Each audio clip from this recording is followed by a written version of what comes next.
under Section 107 of the Copyright Act of 1976, allowances made for the fair use for purposes such as criticism, comment, news reporting, scholarship, and research. Fair use is a use permitted by copyright statute that might otherwise be infringing nonprofit educational or personal use tips the balance in favor of fair. All topics are for entertainment purposes only. None of the information presented in this video or by B-Girl TV should be taken as fact. Every situation is based on personal experience. The Image Boutique is located in the Centro Comercial de los Pueblos Mall, located in Panama City, just 15 minutes away from Tocumen Airport. We specialize in hair care, wig extensions, and much more. Come visit us.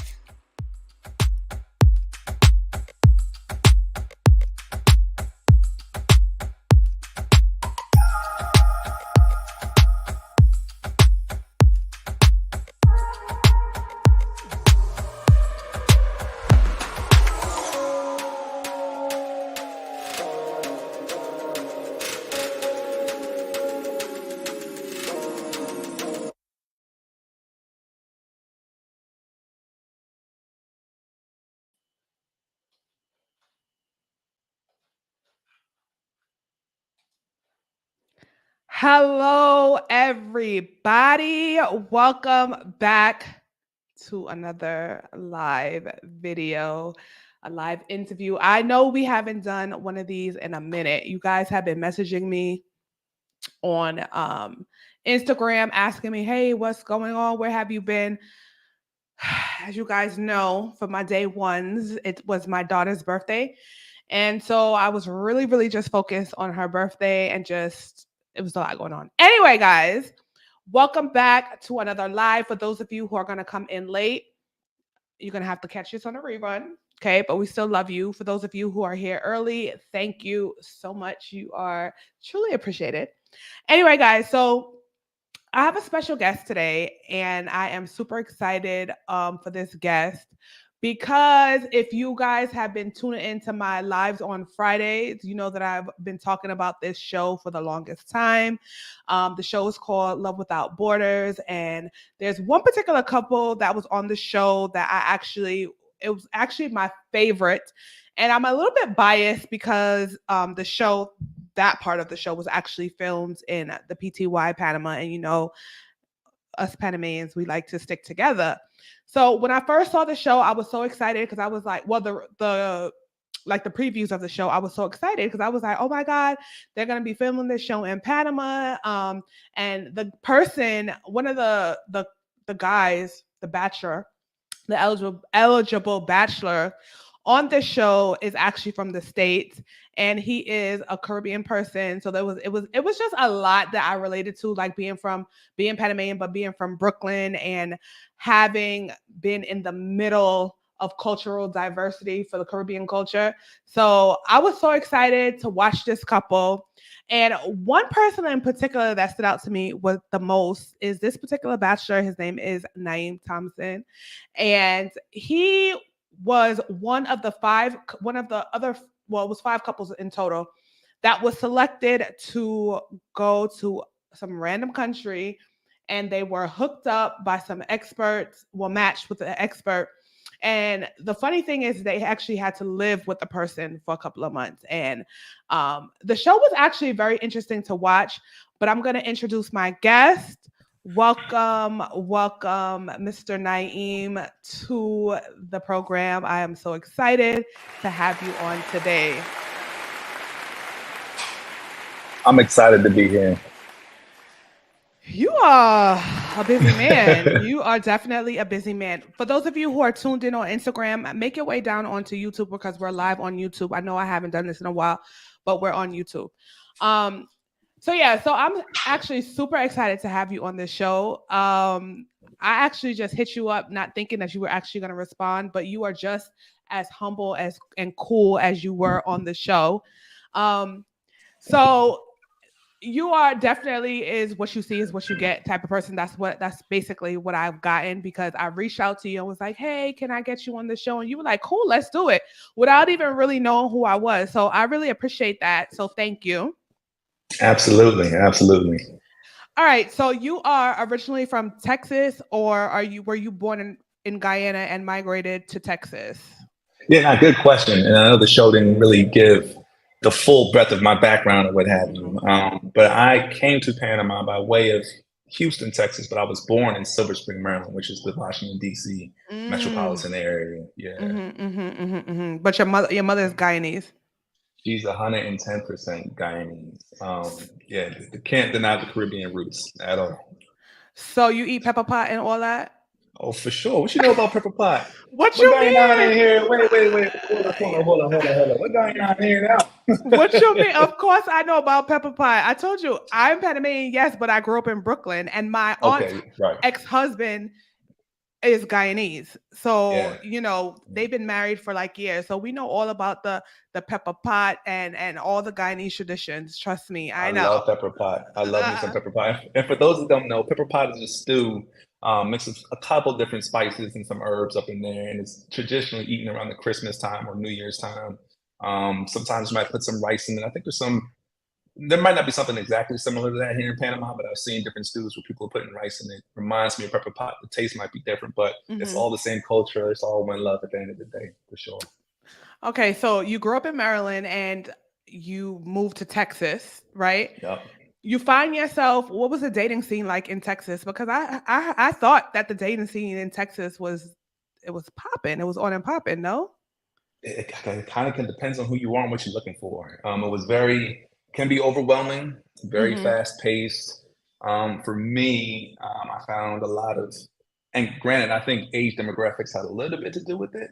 I found myself being a little bit more old school, like let's meet and have a real conversation, let's have a date, let's get to know each other. And for some of the women, not all, some of them found that to be a little bit forward. Some of them needed to see like 1,000 IG pictures or see what my online profile presented to be versus meeting me in real life. And I Mhm. remember Mhm. having a couple of those conversations. Like, I'm more of a communication is most of it is nonverbal, and you pick up on those things when you have a real, genuine, cool conversation with somebody in person. And my online profile is nothing compared to part. This is only a portion of what I am in my real life, and so that was a lot of the contentious energy I found when it came to like dating and trying to match, coupled with the COVID pandemic that kind of came in Mhm. out of left Mhm. field, right? Kind of slowed everything down. And on top of that, I wasn't the best version of myself.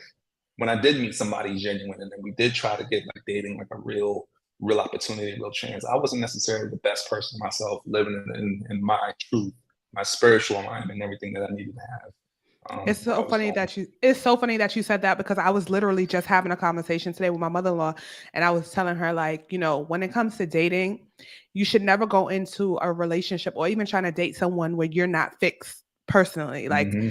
a lot of us, especially African American people, we have or just black people in general, we come with a lot of trauma and a For lot of sure. baggage a lot of times. So I was telling her, I was like, a lot of us jump into these situations without totally fixing ourselves. And then we get involved in other relationships and then have a tendency of bringing our baggages into every single relationship.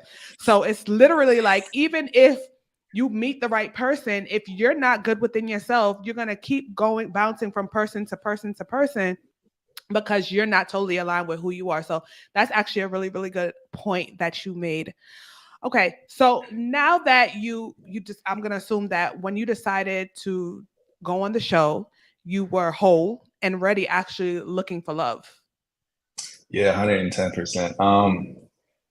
My getting to the show, my experience leading up to it is maybe a bit unorthodox. Mm-hmm. I was on a television show previously for maybe like 5 seconds, and Mm-hmm. went through an entire year of auditioning for a show, being one of the final candidates, being filmed for the show, and at the end they were like, as a matter of fact, nah, you're not going to be on this show. Mm-hmm. And so after that, I was like, screw the shows. I'm gonna go live my life, do my Mm-hmm. thing. Great chance, great opportunity. Didn't work out. I'm gonna pursue other things. And that's what led me to a family trip where we were in Guyana. We usually take trips to Guyana. I took a family trip there and ended up getting COVID, pretty severe case of COVID. Mm-hmm. Ended up being hospitalized for about a month and a half. And that experience alone changed my whole life and world outlook. Medically, they said that I was what was the terminology? incompatible with human life. So essentially, Wow. I was dead, according to what the doctor was saying, right? And in that space, like I found myself, I found my spirituality, had a one-on-one conversation with God, and he gave me some basic, clear instructions on what I needed to do. With was basically like my second chance at life. And so, any opportunity I had to aggressively pursue what my purpose was post that COVID experience, I was doing it. So Mm-hmm. I guess the next phase was me getting back to Texas, me healing from COVID, and another producer reaches out and was like, "Hey, remember we told you there might be another show opportunity? Are you still single? Are you game for it?" Mind you, I was maybe like fresh out the hospital bed, the Mm-hmm. hospital experience, right? But I was like, "Sure, absolutely." I prayed on it for one night and got like a resounding conviction, like, "This is for you. This is part of your path. This is the mission. The message you got in the hospital is completely aligned with this opportunity. It's no coincidence. You need to get up and go." And so, yeah, I called the producer and was like, "Let's do this. I'm on board." And so what was the experience like, oh, when you heard, or how did you feel when you heard that you were actually going to Panama? Oh, I was ecstatic. As the show explains, like participants, we have no idea where we're going before we Mm-hmm. get to the airport. So you don't even know how to pack, right? You don't know if Mm-hmm. you need to pack for warm weather, cold weather, a little bit of both. You have no idea what you're getting yourself into. So you just throw everything in a suitcase, kind of haphazardly and in a rush. Mm-hmm. And then you get there and they present you with an envelope that kind of has your destination. And I was nervous. I'm not gonna lie to you. Your boy was shook. Um, but then I was to answer your question. I was so relieved when I saw Panama. Panama was a place. Why? It was a place I'd heard about before, and I Okay. actually in Houston, I was like, maybe one summer I'll take a trip down there. It never panned out. But then when I saw it on the envelope, I was like, thank you, God, because it's going to be at least a little bit from what I knew at the time. Some Caribbean influence, some Caribbean culture, and warm weather. I'm a huge fan of warm weather. And by the Mm-hmm. way, beautiful women, right? I knew that there would be beautiful women. I have a shot at finding somebody that hopefully I'd be physically and spiritually attracted to. Okay. All right. So you already answered that question. I was going to ask you, have you ever been to Panama prior to? But so now you get on the flight, you land in Panama. They gypped you, by the way. I wanted to tell you, I was talking to the TV screen the whole time when a taxi cab driver told you $20. I was like, damn it, why didn't you take a Uber? It happens. It happens. For those that don't know, sometimes if you don't know, how to do it, Uber's the surefire way to get around town. Yeah. Nothing against the taxi cab drivers here, though. There's a lot of hardworking men and women out here doing it. But yeah, Uber was my way to go, and still is my preferred method of transportation around town. I was like, no. I was first of all, let me even tell you even how I found out about this show because obviously I live in Panama, right? Hmm. And so we Hmm. don't get Bravo on Panama. I mean, in Panama. Wow, I don't know what I'm talking about. So anyway, so my sister's like, hey, there's this show and there's this couple. They're in Panama. I'm like, really? She was like, yeah, it's actually pretty good. But she started watching it towards the ending of it. So I'm like, Yeah. girl, you gotta send me the link. So she sent me the link or whatever, and I start watching. I start binge watching, and then I found myself like fast forwarding all the other couples because I just wanted to get to you guys' part, which I felt like they didn't give you guys enough airtime, right? I've heard I that a felt, lot. yeah, I've I heard that a felt like lot. it was you and the other couple, the couple that was in Ghana that I felt deserved the most airtime because watching that show, I learned even a lot about myself as a woman. And that's the reason Mhm. why me and my mother-in-law was even having this conversation because I was telling her, oh, I'm going to interview this guy. He was on this show, Love Without Borders. And she was asking me like what the show was all about. And I proceeded to tell her what the show was about. And I told her, one of the things that I've learned about me, myself as a woman, a lot of times we as women say that we want certain things. And when those things are presented to us, we don't want those things. Okay. What I noticed about the person that they particularly match you with, she's a beautiful person, but she was not healed, right? She wasn't healed and she was not ready because I know there are some times when people you're matched in a situation and you may not be compatible, but when you are specifically looking for certain things in a relationship and it's presented to you, um, and then you still find something wrong with the situation, then you realize that you are the person. You are Mhm. the problem. So with you, I said to myself, I said, wow, this guy really has a lot of patience because even throughout the whole and how the whole thing played out, you still held your composure. you still handled it with grace. Um, and you still proceeded to find love at the end of the day. Did you ever hear about these guys called passport bros? I know the name. I can't say that I've watched or I'm all the way tuned in, but I think I've heard that before. All right, so there's this thing they're called passport bros. I didn't really get into it until like recently, where there's guys that are traveling abroad to actually find love, and then there's like a whole uproar about women, like women in America feeling less than, I guess, because there are Mm, men that are leaving the country to find wives or whatever the case may be, because they, culturally, people, well, Western culture is a lot different from a lot of other cultures in the world, especially when women are raised to be wives. Women are raised to do certain things in the household versus American women. Now I have both sides, so I have both sides of the coins. So I know what it's like living in both situations, right? mm, mhm, And so a lot of women were upset because they were saying that men were leaving the States to go to other countries to find love. Do you mm. think that that was really your situation, or is it just that you were just open to anything at that point, regardless if it was in the States or overseas?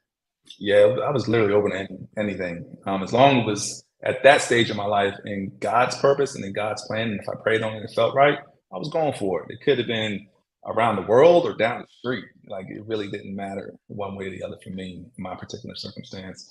I can understand, I guess, the plight of how some women feel about it, but I always try to think of the world as we are global citizens, and Mm-hmm. love could be for you anywhere in the world as long as you go in the situation with an open mind, but most importantly, like an open heart towards learning a new culture and being adaptable to it. Right. So you go on a show, it didn't work out with you and Chandra, but you ended up finding love somewhere else. Well, not somewhere else, because you were still in Panama, right? When you found love. What was that experience for you like? Because I was like, God, well, damn, okay. If it was that easy for many of us, you just one door closes and another one just opens. Yeah, man. I have to smile and laugh, and also just in the honest reflection of it all, just be thankful to God. Because really, the entire thing, and without giving too much away, I had several of these conversations with the producers. Like, I know y'all are here to do a show and all this and that, Mm-hmm. but I'm really out here on God's time and God's plan, and that for me, that like trumped everything. Mm-hmm. And so there were times where I had to have a conversation with producers. I was like, this is cool. Y'all are filming the show, but I'm out here really pursuing love. I'm really like pursuing somebody I'm going to see myself spending the rest of my life with. And oh, by the way, I met somebody. And somehow, some way, they did get tied into the show. But the full extent of me meeting my wife and me falling in love, some of that played out on the show. But Mm-hmm. most importantly, it was like God loving me in order for me to find the love of my life. And that's kind of how all of it played out. And how did your mother take it? Because I know your mother she was really a skeptic on the show, with you leaving to go to coming to Panama to even find love. And then, it actually didn't work out with the actual match that you were paired with. So how did she take it when you were like, hey, it didn't work out here, but okay, I got someone else? Yeah, yeah. A lot of people, I feel like my mom has garnered more attention from the show than maybe even I have, which is all good. You know what I mean? Shout out to my moms, man. I think part of it though, and I don't know if everybody got a firm grasp of it. My mom does not live in Houston, Texas. She traveled from her home in the DC area to come visit me in Houston. And Mm. so in the reality, how it played out, I ended up leaving on this journey the day before Thanksgiving. And so my mom was really upset about that, kind of a little bit more than anything else. Like, oh my God, we came all the way to visit you. We're up in your apartment and you leaving? Mm-hmm. Mm-hmm. So Mm-hmm. she was a little concerned about that. And she did have some criticisms, of course, about the show and the production and there's cameras. So she was just like, if you're doing this, make sure you're going with God. Mm-hmm. Um, and just make sure that if you make a choice, make sure that you're prayed up about it and then you're firm in your decision. Okay. So Yeah. was she okay with it after the fact, when you found your new love? Oh, absolutely. They're tight. They're the same size. Oh. Yeah, yeah. I'll maybe have to share some pictures later. I'm horrible with posting some things, keeping it current, but yeah, we had a family trip. We had a couple family trips now by this point. Traveled the world a little bit together. Spent some time in different countries, getting to know each other and enjoying other cultures while we're all doing it the same. Mom has come to visit quite a few times too, and there's more visits kind of down the line. So yeah. That part of it, there's no concerns about. That worked out pretty well. So are you in Panama now? Currently, right now, today, yes, I'm in Panama. Yeah, So for how sure. does it feel? So are you going to be permanently living here in Panama, or are you just here, like, Yeah, nah, for me, again, being a global citizen, I feel like wherever I can afford to make a comfortable living at, that's where I'll be at whatever particular time. So that part of that is Panama, part of that is other parts of the world back in the United States. I do have property now in 4 different countries, 5 different countries really, but 4 of them that I'll claim that I have a good grip on, that I can go in and visit and stay in. But for me, it's just about having the resources and the time to really travel and move and do the things that I want to do. Yeah, because you are super busy. Me even trying to get this interview with you was like pulling teeth. I was like, you know what? We just gonna have to do Oh what we have to man, do. I'm having oh a whole man. birthday party for my daughter. Tomorrow's a birthday party. Yeah. And Okay, so shout out. How old? If you don't mind me she asking. she just turned 1 on Oh, Tuesday. what? We're giving her and you a round of applause. Hold on, we gotta. Absolutely, man. Huge, amazing shouts out to the daughter for turning 1, but also the family and the community to raise her. I know that's a Yeah. special thing. So congratulations on that. Thank you. I was like, you know what? It's my daughter's birthday, but we gonna do this. We're gonna make it do what it do. I said For sure, for sure. we're gonna have to take an hour out the day, and we're gonna have to get Naim on here because Naim is just he all over the place right now. Yeah, Uh, nah, and I have to thank you for your flexibility on that too. Between my work schedule and my travel schedule, sometimes it gets a little busy for me. So how was it living in Panama? Because I know, let me tell you something. One of the things that I realized, I moved back to Panama literally 8 years ago. So my family is Okay. Panamanian. My mom and dad, they're actually from Colón, which is more of the Caribbean side of I've Panama. heard. I've heard. Got to go to the beaches. Food is amazing. The people is Yeah. amazing. I just love Yeah. Cologne. Anyway, so that we never lived in the actual city, but we actually moved to. My parents actually moved back over 16 years ago, and then I came after them with my son at the time. I didn't have my daughter then; it was just me and my son. And so for me, it was like being as though, although I am Panamanian, I grew up in Brooklyn, New York. So moving to Mhm. Panama now, especially Panama City, and at the time, Panama City was not as developed as it is now. Okay. Just about So 8 years ago? yeah, what you're seeing now Wow. is not what it was developing. I would say that it was developing. Gotcha. There were things, so it wasn't the same, right? Right. So one of the things that I experienced was definitely culture shock.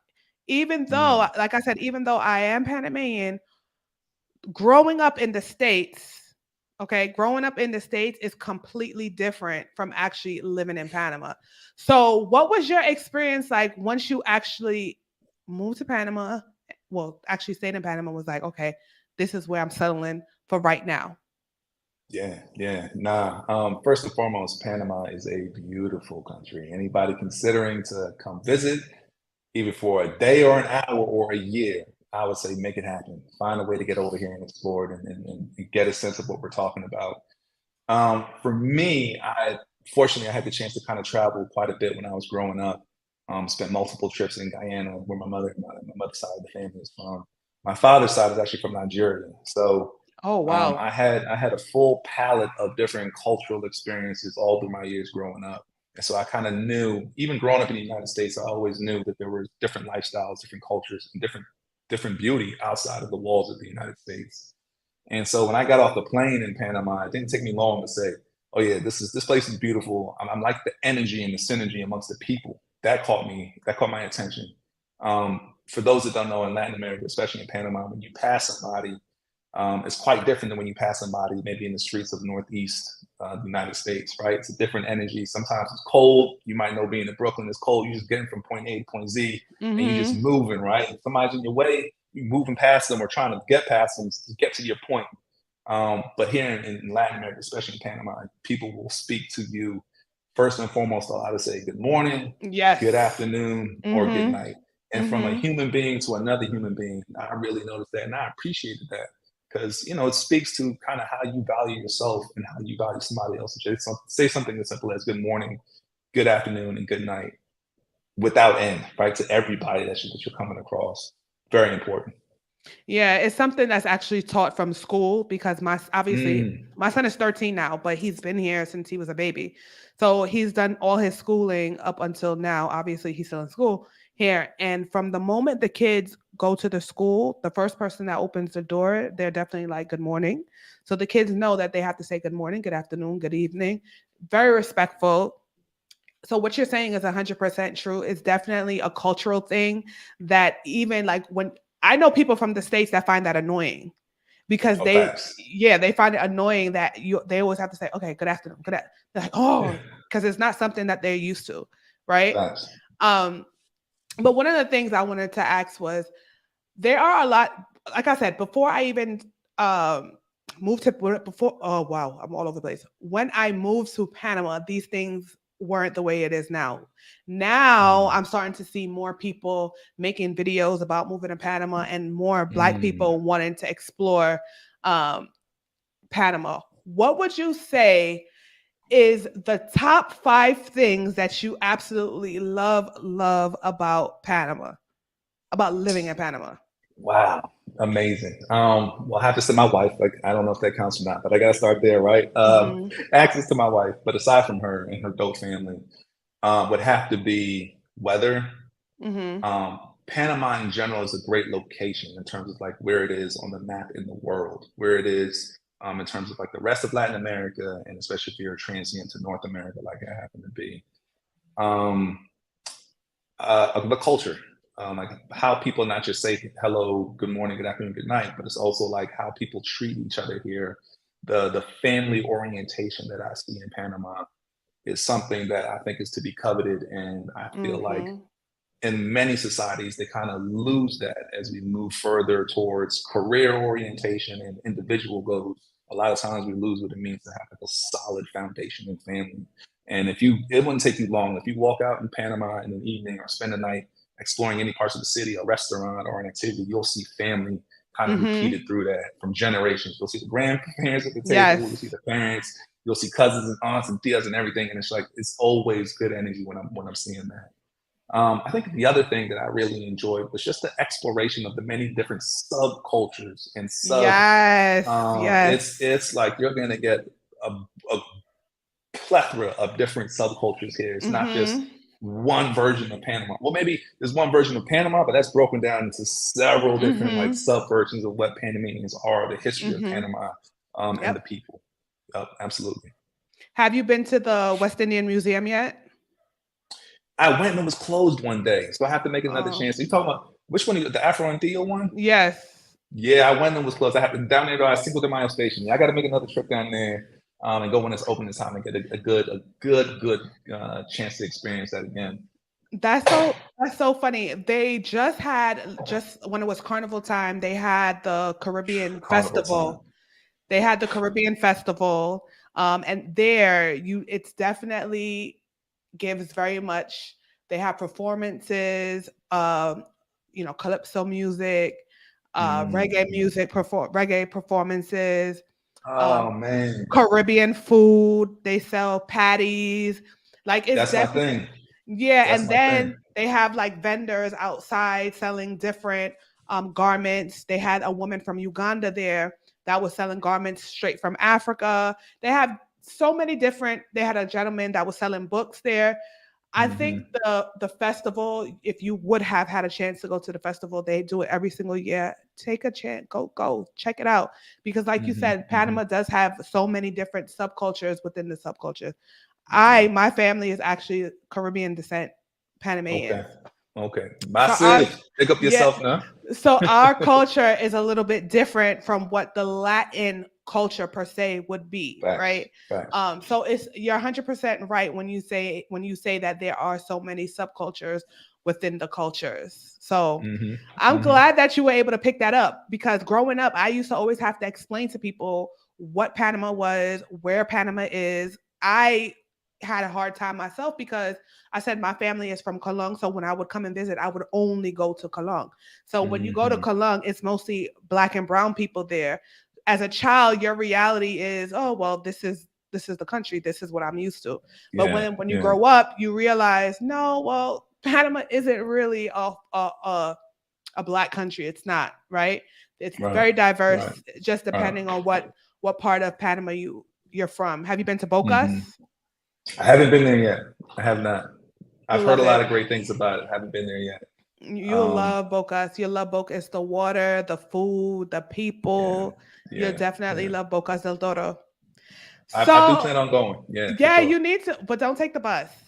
Oh, I there's an rather overnight bus that's what, 7 hours or like yeah. 11 hours or something like Yeah, that, the bus is ridiculous. I just like to take a plane, 45 minutes, get there and and come get there. back, and then come back. It's Yeah, like when you go to Trinidad. I don't know if you ever been to Trinidad before? I've been to Trinidad. Yeah, yeah, And yeah. you know how you have to, when you go to Tobago, Hmm. that's what Bocas del Toro is to Panama, well, to Trinidad to Tobago. I haven't been to Tobago. I know how well, I won't say inconvenient. It could be an extra journey. Let's just say that to Mhm. get from Trinidad to Mhm. Tobago, it's like a whole nother trip, right? Just to get to Mhm. Tobago for Mhm. sure. Yeah, Mhm. So yeah. what are some of the toughest lessons have you learned being in Panama so far? Ooh, toughest lessons. You hit on one of them, right? Like at first, going to the airport and going places. If you're talking to like a cab driver, if you're speaking in English and you're looking a little bit like a gringo, you're gonna get, the fee or the fare is gonna be a lot higher than it probably would ordinarily be for like a Mhm. local Panamanian. That's something I just had to learn. Mhm. Um, Gosh, I haven't had too many tough lessons while here in Panama. I'm trying to think of other ones if there are any that come to mind. I'll say this: the dance hall culture I experienced here, it wasn't familiar to the dance hall culture like I grew up with, or that I experienced in Guyana or on trips to Jamaica. Um, they refer to it and call it dance hall here, but I recognize and I learned that the Jamaican population that moved from Jamaica and came to Panama and became Panamanians created their own versions of dance hall. And so there's a whole plethora of different artists that are creating a dance hall sound that's native to Panama. And so me coming here, I kind of thought that they were one and the same. Maybe the roots might be similar, but the sound is not quite the same. Obviously, one is spoken in Spanish versus the other one that might be in Patois or whatever is going on. So um, I found people. I was like, "Yeah, we going to the dance hall. We going to the dance hall." By the time we were to get to the dance, it's a completely different thing from what maybe I expected or what I was Really? used to. Yeah, Where you yeah. going? Where have you been? I've been out just a little bit. I I don't try. know. I try to move around quite a bit. But and also like it's not even a full dance hall. It'd be like a 15 couple minutes worth of a Panamanian version of dance hall versus like dancehall that comes straight from jail, comes straight from yard. That's dancehall from Jamaica. So No, you're something that going I to had the to wrong. learn along the way. No, I'm no, going you're to the going wrong to the wrong. places. You're going to the wrong places. Yes, yes, yes, yes, yes. I'm talking to the right person, and I'm hoping because You I've been go. on that journey for quite some No, time. you're going to the wrong person. We had Movado came here before. Hmm. Lots of artists, okay, um, came to Panama and performed here. You had Baby Sham, who has been here. Movado has been here. Um, a couple of people, a True, lot. You have Buju true. Banton, not Buju, sorry. Bounty Killer has been here also. Like Wow, there is a culture. You're probably just going to the wrong places. I've been misled. Yeah. So, are they coming to Panama City? Or are they just going to Cologne? Or No, for those that they've don't know, Cologne is how many minutes from about an hour and no, well, close to 2 hours, right, apart no, from it each other. depends. It depends on where you live. Like where I live, Cologne is about 45 minutes from me. I live in the city, but it's 45 minutes from where I live. But I got you. Right, if you other lived parts in of the the city. city, like in the inner city where, lights, camera, action is, it'll be Right, probably an hour, 20 minutes, depending on right. what part of Panama that you live in. But Facts. yeah, when Movado came to Panama, I was actually part of the committee that brought him here. I was helping out because I knew Good stuff. the promoter that brought him here. But they are DJs that dedicate themselves specifically to reggae music, and they have a very strong roots culture as well. So if you like listening to Okay. Sizzla, Yeah, for sure. and that type, there is a April time is culture. much. There Yeah. is definitely a culture geared specifically to that. You just have been going to the wrong places. That's what it is. Yeah, no, I need to get plugged in. So we're gonna have to maybe figure out how that's gonna work, you know what I mean? So I can get back into the scene for sure. one of the things that I do realize is a lot of expats, like when they move to Panama, they only hang out with other expats. So when you hang out with other expats, you only do touristy things. And so Right. that is what I don't, like I said, my family and my friends are mostly only Panamanian. So that's probably why I have, the gateway into knowing where everything really is, or not everything, but for the most part, what's going on in this round of town. And mind you, I'm from Brooklyn. I grew up in that. I Yeah, grew up in that dance hall life. I grew for up sure. For in sure. that or whatever. So of course that's going to be something that you look towards. So I get it. I got you. Okay, I'll I send you appreciate. all the Instagrams that you need to follow if you want. If you're looking for that life. All right. Absolutely. So what is it in the future? What do we have looking? What are we looking forward to? Are you gonna have a little bit like baby Naeem's running around the place? Is that what you're looking for? I mean, hopefully, if God blesses me, I'll have a 1 year old celebration to look forward to, as you are on the eve of, for sure. But I'll say, first and foremost, the show saw me get engaged. Thank God for that. And then I guess what people haven't seen or might not know, we had the wedding, got married. Phenomenal wedding, by the way. Many cultures represented all in one space. And our plan is to do what God has asked of us, is to try and see if we'll be blessed with children. And if not, we may look into adoption or whatever the case may be, as we're kind of just still living off the vibes of the wedding that we had. And yeah, I work full time, still a full time therapist, still a full time big kid, and just explorer of the world. And I should probably start off with God's child first and foremost. And yeah, that's what's going on now. Amen. Are you gonna I don't even know what I was gonna say. You just threw me off when you started talking about God. And I'm like, dang, that was really powerful. Just took me. Are you Muslim? I'm not. So my father was Muslim, and Okay. if you'll ask many people from, I guess, the faith of Islam, if you have a son, if your dad was Muslim, by principle, the son is Muslim as well. However, for me, I had to choose my own spiritual path, and so I'm a Christian. Okay, okay. Yeah. So did you guys get married in Panama or did you get married in the States? I don't know if I can give all that up. Yes, I'm joking. We had a we had a big, huge wedding in Panama, and it was, man, words can't describe just how much fun it was and how good it was to see all different cultures kind of come through and collab and enjoy each other. Was crazy. Mind you, I had family flying from like Nigeria, family flying from Guyana. And one thing about Panamanians, I should probably mention, they love to dance and party.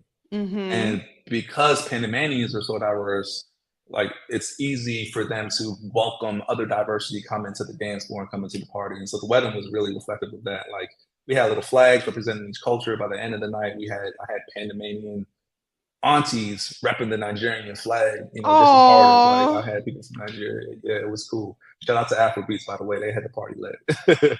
let me tell you something. Afro, you can't go wrong with Afro beats. Like You but can't. You can't. Afro beats hits every single It's time. you're gonna Okay. have a party. We will have a party for sure. Hello, because Absolutely. we having a party tomorrow. Okay, and we Yeah. definitely have a Okay. DJ at this 1 year old party, and I'm like, okay, we definitely hitting Afro beats. It wouldn't be right if it wasn't. You know what I mean? Let's have fun.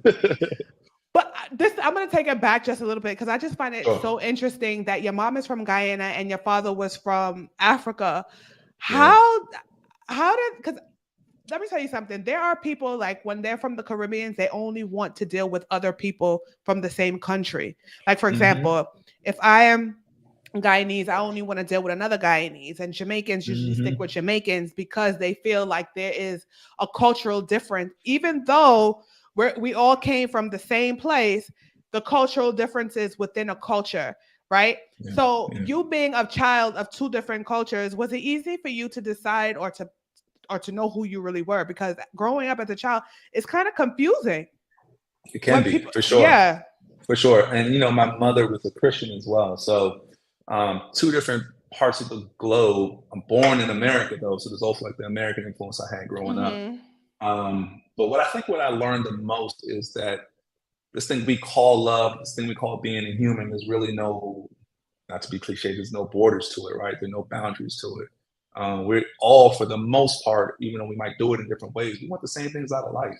Mm-hmm. And I think as I grew up, kind of seeing that reflected in many different cultures outside of my own home, I recognize that we're all human beings in this thing, and I know Mm-hmm. that I might have a lot more in common than we have uncommon with people from all across the world. Absolutely. Yeah. Absolutely. See, I don't know if this is really you or this is your professional talking because you're just too smooth of a talker. Me? No, Yeah. no, no, no, no. I don't know if it's the Guyanese sweet bite in you. That's what I'm No, no, no, no, asking. no. That's the biting guy now to be, the thing is for me, well, obviously, yeah, I do. I'm a therapist for a living, right? So talking to Hmm. people and helping people through challenges is what I do because I love doing it, but I'm also blessed to have a profession and that I'm able to do it virtually now. So that's pretty cool. But I don't know. I would also add it would be a different version of me before that whole COVID and come to God moment, right? You would have had a Yeah. completely different version. I'd have been out here. I'm looking for a woman that has a big butt and this and all that kind of stuff.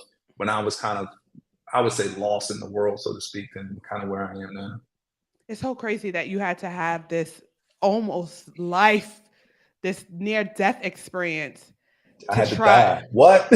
I had to die and then come back out of death to kind of be like, to kind of finally get it. And that was one of the messages I had like on my deathbed. It was like, look, dude, we've been over this before. You just hard hearing.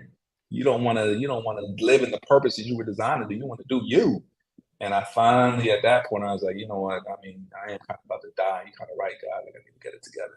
It's so funny that you said that because one of our family friend, he actually is from Venezuela, and Mm, he actually became so close to my family because he used to take care of my mom's dog. He was the dog cleaner. mm, Like anyway, he ended up getting really, really sick with COVID, like horrible, the same mm. thing, and to the point where he literally had to learn how to walk all over again, right? Wow. And so Yeah. yeah, Yep. it was crazy like to see how he was before to see him now. Obviously he's made a lot of progress since then, but the same thing really happened to him as him also. Like he was telling us about the dream that he was having because he was in a coma Hmm. for so Hmm. long, and it was literally like he said, like in the dream that he was having, it was like they were trying to take him to the other side, and he was like, no, I'm not ready, I'm not ready. And so it gets a whole lot deeper or whatever. But I say this to say, I feel like a lot of times we as human beings, we live in the moment and we live, just to live. And then we get put into these really literally near death experiences for us to realize, okay, God is trying to tell us something. But For the thing is, sure. it doesn't happen to everybody. I Right. feel like those things happen to chosen people, the people who God wants to use them to send a message to whoever. Right. And I think Mm-hmm, that hmm. God used you to go on this show to share your experiences with other people because there's so much more left to you. There's so much more to your story that hasn't ended yet. But you're not sharing it. Like your Instagram is we don't know. We don't know what's happening. I could tell you the feedback I've had on that. I've heard from people that eventually found me on Instagram that like they had to go through hoops just to find me, my presence Yes. isn't what they thought it would be. Yes. Yeah, I'll be completely honest. I've never been a big social media person, right? Yeah, granted, I did a television show, right? But Um, I've always been more of a taking life as it comes to me, kind of in the moment, so to speak. And I'm all about the energy that's in front of me versus the energy that I'm about to experience live or whatever. And that's nothing against social media, right? Because it has its purpose and it can be great for people that use it. And I love that people use it. I guess I'm a newbie to it. I'm still learning about even Instagram, Mhm. right? Mhm. I guess I'm Mhm. from the older generation that relies so much on Facebook for some things. Mhm. But Mhm. I'm learning more about Instagram. And my wife, she's like, yeah, we need to maybe consider some things, do a podcast, get more active on social media, have more of a presence. But it's nothing against people that I guess that wanted to know me and didn't have a way of trying to get to know me. I try to be accessible. It's there, so it is what it is. Yeah, I think the COVID situation is something that me personally, I felt very intrigued. Besides you living in Panama and being in Panama at the moment, but one of the things that really stood out to me the most was a story about you having COVID, um, Mm, because there hasn't. My uncle died from COVID. So Okay. to see Condolences, by the way. it's okay. So to hear the other end of it, that people that were there, and to see people come out of it and where they are now, and what messages God gave them, I think that was so important. And I didn't feel like the show really showed that part of you, that it didn't show much of that part of who you are. And so I was going through Mhm. Instagram trying to figure out, okay, I want to know more. I want to know about more of that story, that particular story that led you to this point. And there was literally nothing there. Like I literally had to be like, all right, let me just ask him. Let me see what Roberto Shoe would say. Hey, V girl, don't fall in love with him. I want to take you out first. Come on. First of all, Naeem is a married man. Okay. And I I am actually married. Yeah. and I actually like his, I mean, I don't know her, but she's a beautiful Panamanian woman. Okay, so I support my Yeah. fellow Panamanian sister. So no, Roberto, shoot, we're not doing that around here. Okay, But shouts out, people are shooting a shot. You know what I mean? Nothing wrong with that. You know. no, okay, no, no. He's one of my longtime supporters. He's always arguing with me on Cool. with his comments. Okay, because he's I don't know him personally, but I just know that he always has something the opposite of what I have to say. Okay. Cool. But he supports all the time. All right, so tell everybody where they can find you on social media. Okay, for Yeah. those of Right. you who's looking, your website, your business that you have, For all sure. that you need to For plug sure. it in now, because then you're gonna go MIA again, and then we're never gonna hear from you again. I will do my very best never to go MIA ever again. Right? But for Okay. those interested, you can find me and my wife. We have a social media page called Team Ori Naim. It's at Team Ori Naim. So Ori is her name, Ori Naim, Naeem. You can find us active on there. She's actually putting the posts and stuff out there, so I'm kind of taking a hands-off approach with that. But we're Mm-hmm. doing it as a team. So Team or at Team Ori Naim on Instagram is where you can find our story on there. Well, nice. Yeah. Oh, go ahead. Go ahead. No, Finish no, no. saying what That's you said. that's that's the big plug. You know, Your that's where I am. website. Your website. Yeah, I did create a website with what I do naturally, which is therapy and counseling. The at the Wellbeing University, and with the wellbeinguniversity.com. And I got an overwhelming response of people that want to work with me, that have started working with me. Don't hate me right now. There's a waiting list. There's just so many people I can see at any given time doing what my passion is and helping people out. But it's thewellbeinguniversity.com. And I'm appreciative of the opportunity to be here and to be blessed and to work in my purpose. Yeah, because I was actually gonna hit you up for my son, but now I see there's a wait list, so that's a dub. Never a dub, never a dub. If I'm not able to, I'm always trying to refer to, whom and wherever other people can go to get good quality services for sure. So we can talk offline about, if it's not me, there's other people out there as well, for sure. Yeah, I feel like everybody need to go to therapy. We all need to go to therapy. Oh, Okay. facts. Like Absolutely. we Absolutely. all like I had a conversation with my son about going to therapy. Not he's like, you think I'm crazy? I said, it doesn't really have anything to do with me thinking that you're No, not crazy. at all. I Yeah. think one of the things that young black men deal with is managing their emotions, right? Hmm. And that's something that you grow up with. So if you don't nip it in the butt from a young age, it will turn into adulthood. And then you have Right. situations where you have men not able to control their emotions and acting out in ways that could either get them in trouble With the or law or whatever. with the Yeah. law, or just, in other situations that they don't have no business um, in. So I say this Yeah. to say, anybody who is watching, don't think that if you go to therapy that there's something wrong with you. There's absolutely nothing wrong with you. There's nothing wrong with, seeking help or just finding someone who would just listen, you Hmm. know. So I would definitely encourage everyone, if you can, get therapy. I think that is something that is not, is frowned upon in our It can be. society, There's a lot you of know. stigmas around it. Yeah, unfortunately, there's a lot of stigmas around it. But the way I always say is every human being receives stress. That's just part of life. It is It's like part of if life. you weren't receiving stress, you probably wouldn't be human or you wouldn't be alive. And so therapy is just another gateway to help us process the stress that we all naturally receive. Um, Okay, guys. So you see that. So hit up Naeem. Okay. All the information is there. I'll also leave it in the description box so that you guys can click on his link. For those of you who are watching this on the after show, which is the rerun, because I know it is Friday and everyone is probably out. So more than likely, many of you guys will be watching on the rerun.